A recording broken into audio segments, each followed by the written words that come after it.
حضور علیہ الصلاۃ والسلام نے فرمایا کہ مومن کا معاملہ بھی بڑا عجیب ہے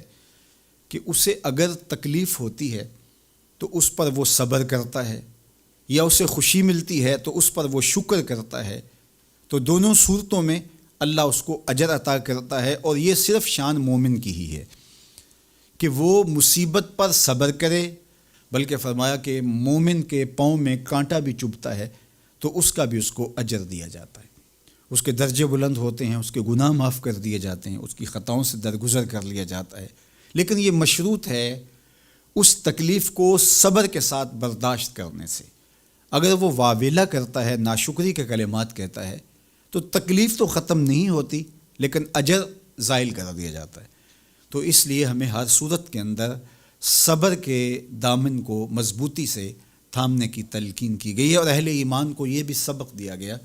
کہ جب انہیں کوئی بھی مصیبت پہنچتی ہے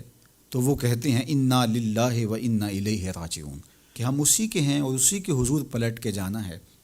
تو یہ وہ امر ہے کہ جو ان کی طبیعت کے اندر ٹھہراؤ پیدا کرتا ہے اور ان کی زندگیوں کے اندر اللہ تعالیٰ جل شانہ پر جو یقین ہے اس کا پتہ دیتا ہے۔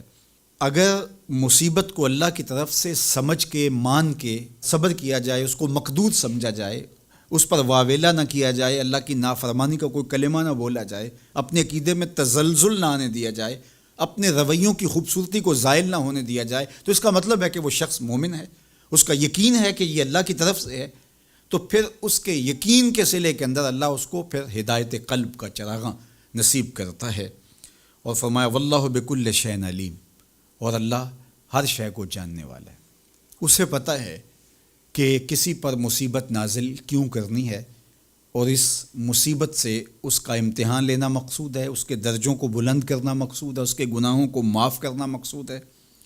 اس کو کسی آزمائش میں ڈال کر کے اس کو مزید کندن بنانا مقصود ہے، یا اس کا کیا مقصود ہے، اس کو سزا دینا مقصود ہے، یہ اسے پتہ ہے۔ تمہارا رب تمہاری طرف آنے والی جو تکلیفیں ہیں ان کے اندر ہزارہا پنہا حکمتوں سے واقف ہے۔ یہاں یہ بات بھی سمجھنے کے قابل ہے کہ جو شخص مصیبت کے آنے پر صبر اور استقامت کے ساتھ اس سے نپٹتا ہے اور اللہ پر جو اس کا یقین ہے اس میں تزلزل پیدا نہیں ہونے دیتا، کل من عند اللہ، اے محبوب فرما دیجئے جو کچھ ہے وہ تمہارے رب کی طرف سے، یہ اس کا خیال اور فکر ہے کہ یہ میرے اللہ کی طرف سے، تو پھر اس مصیبت کو ٹالنے والا بھی وہی ہے۔ تو اگر یہ اس کا عقیدہ پختہ تھا تو پھر وہ مالک کی دہلیز چھوڑ کے، مالک کی چوکھٹ چھوڑ کے کسی اور دہلیز پہ نہیں جائے گا، کسی اور چوکھٹ پہ نہیں جائے گا، وہ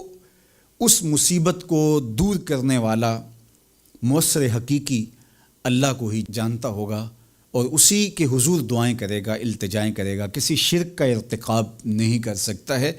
اور وہ مالک کی دہلیز سے کبھی روح گردانی نہیں کر سکتا، بلکہ اس تکلیف کے آنے سے وہ اپنے رب کے ساتھ اور زیادہ جڑ جائے گا۔ اور اگر وہ صبر کرے تو یہ اس کا ایک مرتبہ ہے کہ وہ حوصلے کے ساتھ اس تکلیف کو برداشت کرے، اور دوسرا مرتبہ جو اس سے بڑھ کر ہے کہ اس پہ